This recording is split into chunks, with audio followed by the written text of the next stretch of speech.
In chapter 10, Luffy got trapped in a cage and had to be rescued. In chapter 455, he got trapped in a cage and ate his way through the bars. If that's not character development, I don't know what is.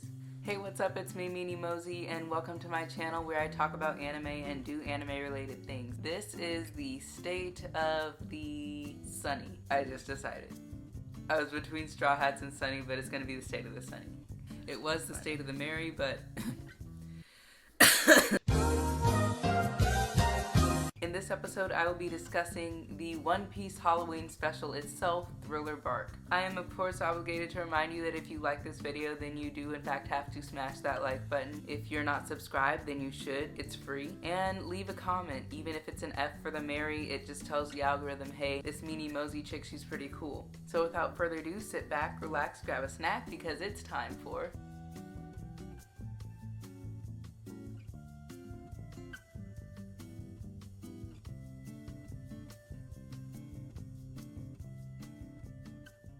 There is so much in this arc. This was no type of like long ring long land just passing through, we're in between two big stories type of arc at all. No, this was, there was a lot in here. In this video, I will be discussing Brook, the Scared and the Unbothered, Oda's Zombies, Gecko Moria, Depression, Human Objectification, Sanji's Dream, the Custom Tailored Fights, Kuma, Laboon and the Rumbar Pirates, and by the end of this video, I probably won't be talking about anything at all. All the timestamps are in the description below. So, let's start with Brook. I love him. I love him. I love him. I want to keep him. I love him so much. I love all of his stupid skeleton jokes. I love his inappropriate questions. You gotta understand, I never grew out of my potty humor phase. I didn't get the memo whenever Luffy asks him if he poops. And then he's just like, oh yes, I poop. That is like all I need to be cackling uncontrollably. It's a real problem. I love Luffy for immediately asking him to join the crew. This is the one time that he's impulsive and I don't mind it. Brook and Luffy and Sanji and Nami all go back to the Thousand Sunny to eat dinner and nobody else likes Brook. It makes the whole situation even funnier because everyone's getting pissed off at him. He's just having the greatest time. In the dub, he's voiced by Ian Sinclair. He's one of my favorite voice actors. He voices Bokuto from Haikyuu and Magna in Black Clover. Just hearing that guy scream and yell and make noises while he acts always cracks me up. He has such a unique voice. And then there's also Brook's backstory with Laboon, and like, just I'll have to get to that later, much later. But Brook's devil fruit power and the whole reason for why he's a skeleton, because his soul got lost on the way back because of the fog, that's a brilliant reason for him to be a skeleton. Brook is further revealed to be this generally optimistic guy with like this overwhelming joie de vivre, despite everything that he's been through and despite having to live without a shadow for all those years. And well, I think it's only been like 5 years since he's lived without a shadow, but he's lived without his crew alone on that ship, and he's still so optimistic. He's not bitter at all. He's chill. And I cannot wait until the next arc when I can see how he fits into the whole crew's dynamic. Let's get into the Scared and the Unbothered. So, at least that's what I like to call them. Luffy, Zoro, Sanji, Robin, and Frankie. They are the Unbothered. And then you have the Scared. That's Nami, Usopp, and Chopper. The Scared evidently go in first so we can satisfy all of the horror tropes and constitute Thriller Bark as spooky enough. And then after them, the Unbothered team goes in and they just roll up in there like their idea of fun is renting out a haunted Airbnb in the middle of the woods and binging Evil Dead. They're just clowning everything that they see. They're chasing zombies and catching them with nets. Luffy's asking everybody he sees to join his crew. He's riding Cerberus and he pushes a zombie back into its grave. I don't know what I expected him to do if he saw something like that, but it definitely was not that. Like, where is your mind? That's what you do. Oh, a dead person's rising up. They're obviously lost. Let me just get them back to where they need to be. Let's talk about Oda's zombies. Zombies have become such a common trope in fictional works. Like, you've seen them all. They eat brains, they move sluggishly. Thanks to Michael Jackson, they dance sometimes. Oda is completely different with his. They're all, like, energetic, fully functional in a cognitive sense, and, like, they're even helpful.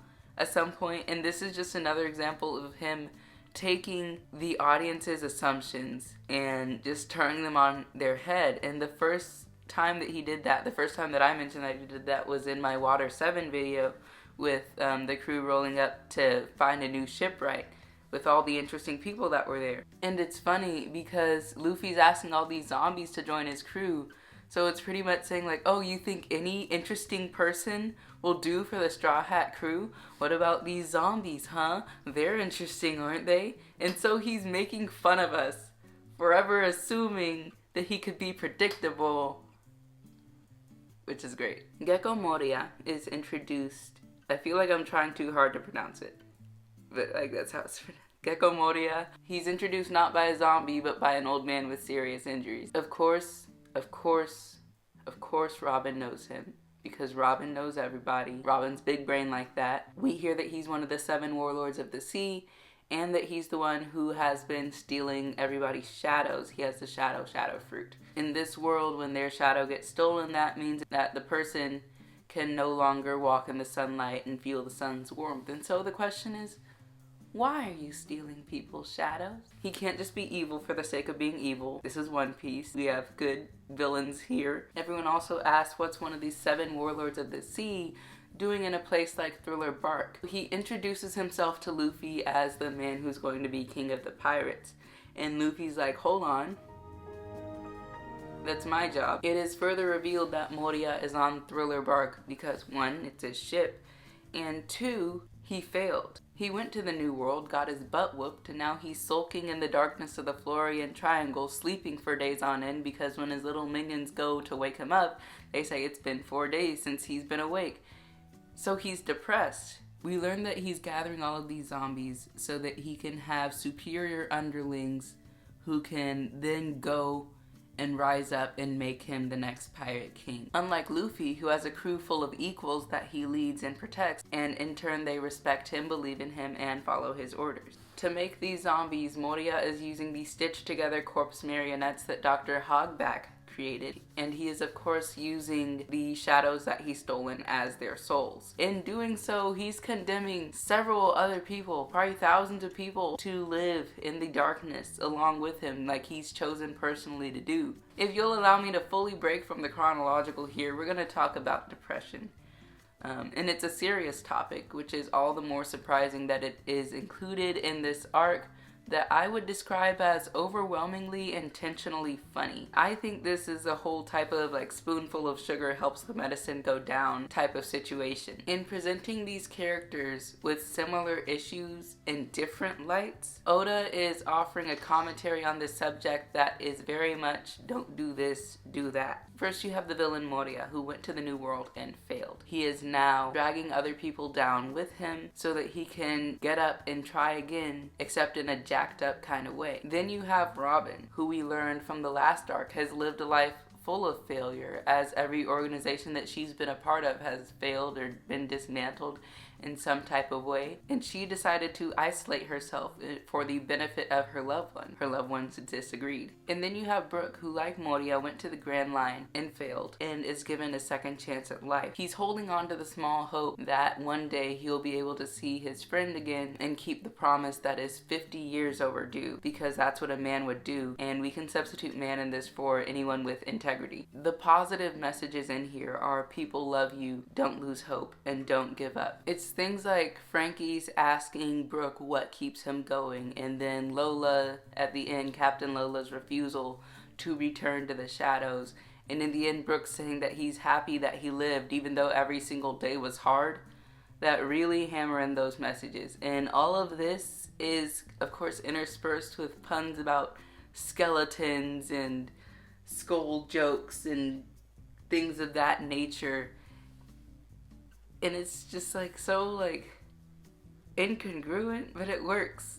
So being objectified, or human objectification. Speaking of serious topics, I want to talk about Shinji first. Shinji was a famous actress who Dr. Hogback loved. He proposed to her, she turned him down. When he started making zombies, he went to go find her body and turn her into a zombie. He was saying later he didn't care about the soul of the woman who turned him down as long as her body was still beautiful, which is real problematic. He claims that he was in love with her, obviously not, otherwise he would have actually let her rest in peace. And then you have Absalom objectifying women. He's going around using his devil fruit powers to sexually assault women who he finds attractive, trying to marry them without their permission, which isn't actually trying to marry them, but trying to marry their bodies. And then you have Lola, who's doing pretty much the same thing the whole time. She's chasing Absalom around, trying to get him to marry her. I think Lola's objectification of Absalom added a bit of levity to that whole entire situation. We had already seen Absalom's bad actions and we were already against him.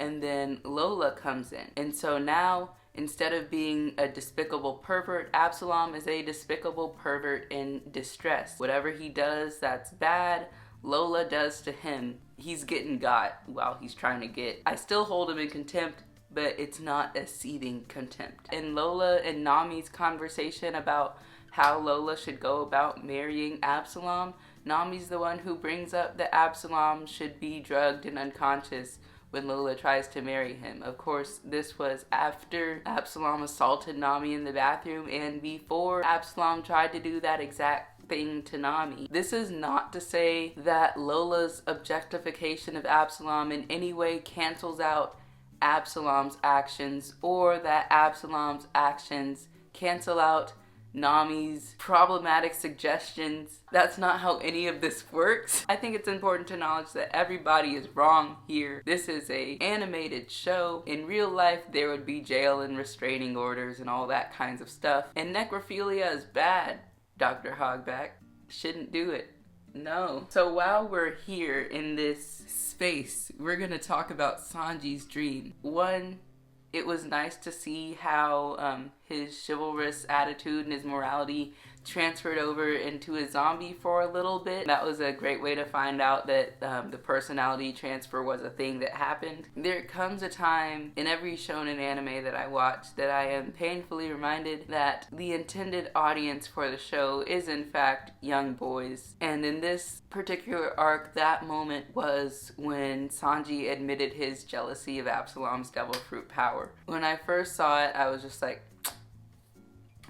and then while making this video, I really thought a bit more about it. I started to think of the implications of what that dream would mean. The idea of Sanji peeping while he's on the ship. However, that would go against his code. He's not protecting Nami and Robin just so he can turn around and like harm them himself. I don't think that's what he's doing. And besides, Robin can grow eyes anywhere. She would definitely know if he was trying to do something like that, and she and Nami would team up and murder him, and nobody would know. They just like need a new cook at some point. And it's like, oh, what happened to Sanji? Oh, he left. I really didn't want to take this part seriously. I don't know, like sometimes I don't think too hard about certain things, because if I did think too hard about this situation, then I would have to say, why on earth is that a dream of a character that is supposedly admirable on this show? Now that his dreams have been stated, are they going to be realized, or is he going to take actions to achieve those dreams? And then I'd tell myself, just give it a break, this is a kid's show. And then I'd tell myself, we just talked about depression. This ain't no kid's show. I guess to sum it all up, nah. Sanji, do better, be better, you're better than this. Just, I can't, no. All of that took place in Sanji's fight with Absalom. That is just one of 4 incredibly personal fights that we had within this arc. They're like custom tailored fights. Like this fight was made for you. That's how they're different than every other fight that we've seen before. It was always like just a matter of who ended up with who and then Luffy beating the baddest one. But all of these seem incredibly personal. So with Sanji, he had to fight Absalom. He had to save Nami from Absalom's perversion, a quality that he himself shares. However, Sanji uses his desires and his skills in order to protect all women, including enemy women, while Absalom uses his desires and skills to go after women that he finds attractive and force himself upon them. And in the end, it was good to see that Nami was the one who like saved herself. The next one is Usopp and Perona. And this one was interesting. In the last video I mentioned it would be interesting to see how the guys would react to fighting other women. Not that I want to see the guys fighting women, but Sanji's moral code is so strong, I just wonder if anyone else has a similar code like that they live by.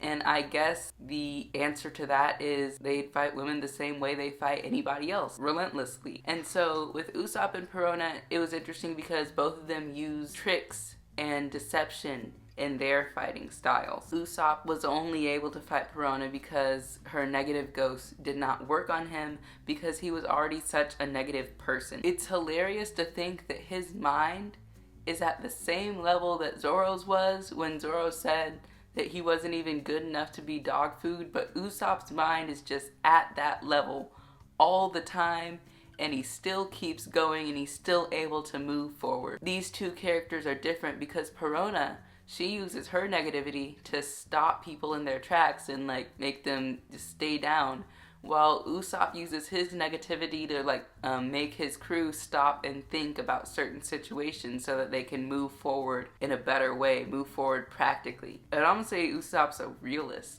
No, he's negative also. He gets that can't get on this island disease sometimes, so he's a pessimist. So Zoro versus Ryuma. Ryuma is from the magical land of Wano, which I've already heard so much about. I believe that's where the show is right now, or where the story is now. And it's cool to see that it's already getting referenced all the way back here. Their fight is brief compared to Zoro's fight with the giraffe guy from the last arc. Their fight is also full of mutual respect. They're both professionals. We haven't seen Mihawk since the East Blue and the Baratie, but I assume this guy was at least at Mihawk's level of fighting when he was alive, at least.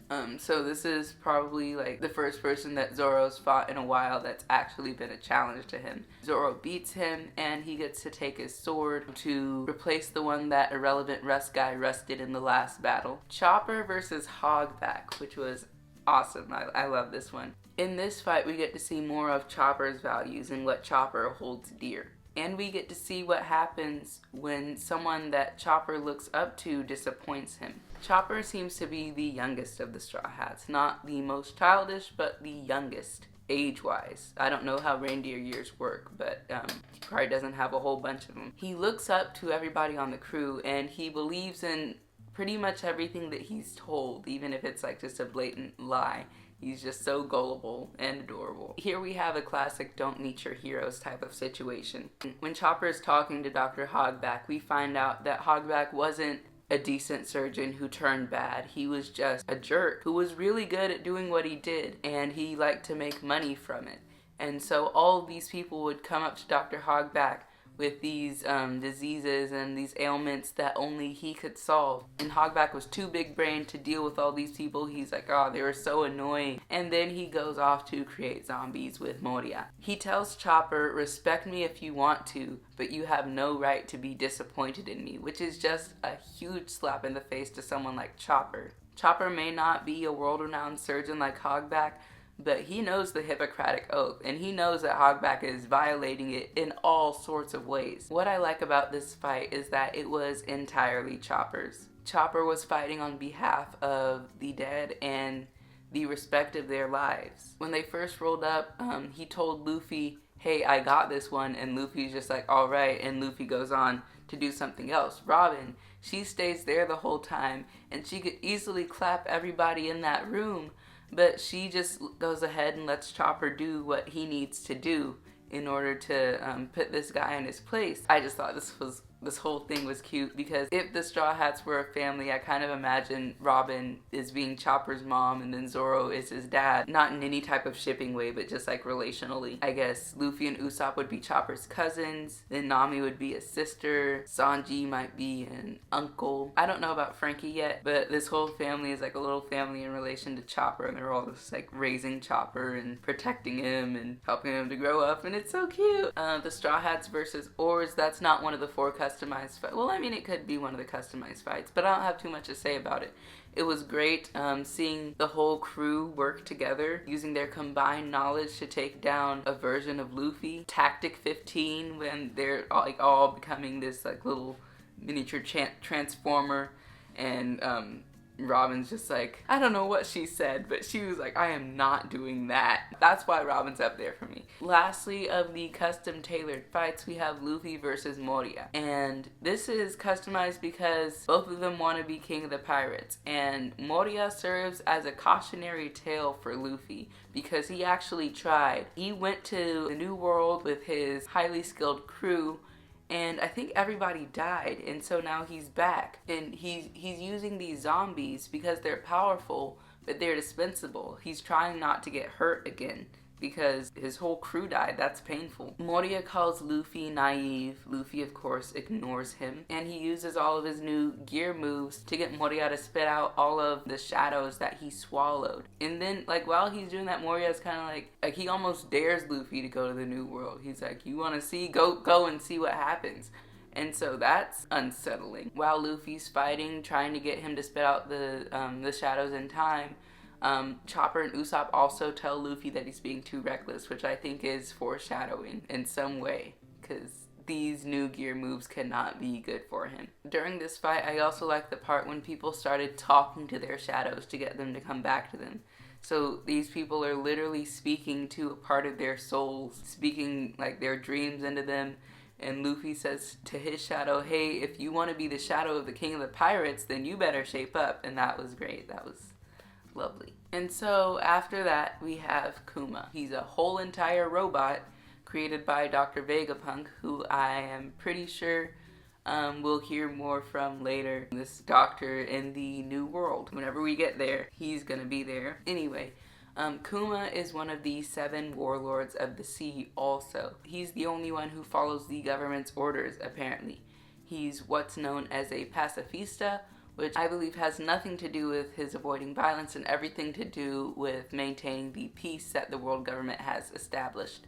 And so he shows up to Thriller Bark, and he's talking to Moria, and he's like, hey, this guy's pretty tough. He's talking about Luffy.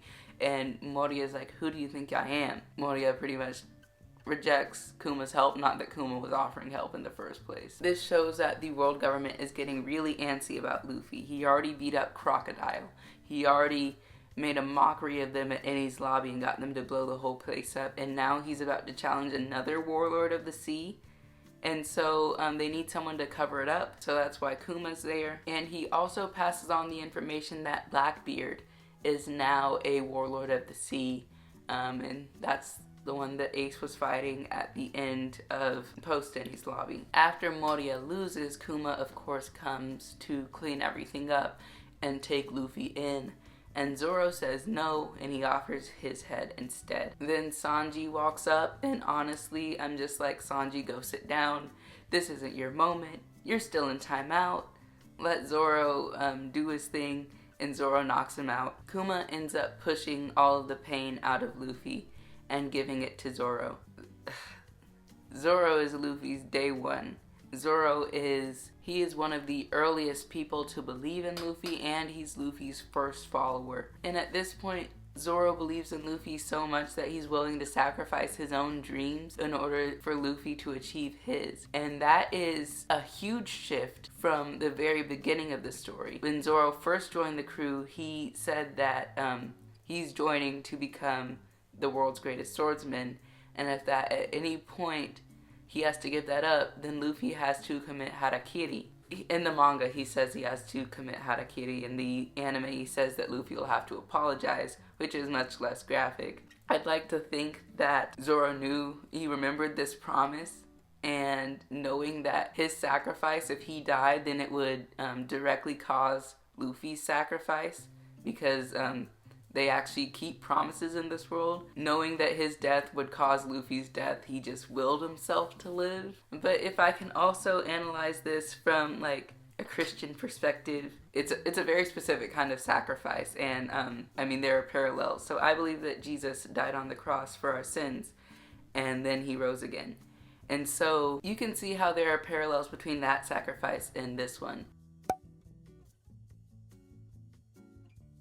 In taking all of Luffy's pain, Zoro is paying for Luffy's sins of Crocodile, Enies lobby, and Moria. And we see this specific type of sacrifice from Zoro, who we know does not believe in God. Not that there's any specific religion in One Piece at this point, but there was Inaru. Doing this, Zoro literally became Luffy's savior. And in turn, Luffy would very much owe Zoro his life. Zoro does not want to be owed, and Zoro does not want Luffy to feel indebted to him because he's already sworn his life to Luffy, and nothing will change that. So when Sanji comes up and sees Zoro standing in a puddle of blood, and he asks him what happened, Zoro says, so after Moria loses, the classic Straw Hat party begins. Zoro is sleeping through the whole thing as usual. Other than that, everyone else is partying. Brook is playing Binks's Brew, which everybody there is nostalgic about, so I know I will be too. And then Luffy goes to ask him to join the crew again, and he lets him know about their mutual connection with Laboon, and how like after 50 years Laboon is doing alright. Brook just starts sobbing because after all these years of waiting and hoping, Luffy has just affirmed what he'd been living his life for. It's touching. He starts to tell the story about his pirate crew and how they had to push Laboon away before they went to the Grand Line, and Laboon just followed them anyway, and how they had to make that promise at the Twin Capes and tell them that they'd be back. Can someone explain to me, please, why this animated whale who only has like 5 different facial expressions makes me feel so many emotions? The end of this arc, that whole flashback, that was like really coming after me, and it got me. Like I was crying. I rewatched it. I cried then too. I knew what was gonna happen. I still cried. You have Skeleton Brook walking through his old pirate ship, reminiscing about the times when it was full of people and full of life, and it's contrasted with the deadness of it all in the present moment. You have Captain Yorkie, who I'm pretty sure caught the same virus that Nami had before they went to Drum Island, and how they had to send him off, and that was way too vague. I know that guy's still alive somewhere. He's probably in his 80s right now if he was the same age as Brook, but I know he's still alive. His character design was too interesting. That ending, they had all gotten attacked with poisonous weapons, and they were all dying on the deck of their ship, and they decided to go out singing because that's what they did. And having all of them singing, and then they're like going down, and he's like, oh, we're down to a quartet, now it's a trio, now it's a duet, and now it's a solo. And hearing all of the instruments drop off at that part, it's like, being a music person, this was so painful for me. I've been surrounded by music since like middle school. Like I was in marching band and everything, and so like this was just, it was real sad. They recorded it for Laboon, and Brook still has it, and he used it to keep him going that whole time. And just like Laboon was their one regret. And he's like, they better make it back to that whale. They better get back to that whale. I swear. They need to get back to that freaking whale. Oh my gosh. You just need to finish that up. They just need to. Now for the transitional information. We learned that their next destination is Fishman Island, where Arlong is from, and all that. We hear that Ace is currently in Impel Down, awaiting execution, and we learn about the Vivre cards, the cards that bring you together, pretty much like GPS except less specific, way less specific, I don't know, the Vivre cards. And we figure out that that's the little piece of paper that Ace gave to Luffy, so Luffy takes out his, and it's burning. No, God! No, God, please, no! No! No! And so they're on their way out. They're all sailing away, and everyone's asking Luffy, hey, we can go get Ace if you want. And Luffy's just like, nah, he's a pirate. He's probably in danger all the time. He didn't want his little brother coming to go get him. And everyone's like, all right, let's head over to Fishman Island. And they spent a little bit too long on that part for my comfort. So I am a little bit concerned about Ace, because they spent too much time on that. So like I kind of think that Luffy made that decision because he didn't want to do what he thought would be childish and like do what self-serving, go get his own brother. But I think he's trying to make the adult decision, and I think he might be a little bit wrong right now. That's all that I have to say for this arc. It was a great arc. I really liked it. I really enjoyed it. I might have to make some type of like tier list for it to see like where each arc stands for me, because that would be interesting to think through. But yeah, overall this arc made me so happy. I loved it. The beginning was hilarious. The ending was sentimental. Laughing, crying, cheering, all of them, as usual with One Piece. Thank you so much for watching. I've been Meanie Mosey. Remember to like, comment, and subscribe. Remember to like, comment, and subscribe, and I'll catch you guys in the next arc. Bye.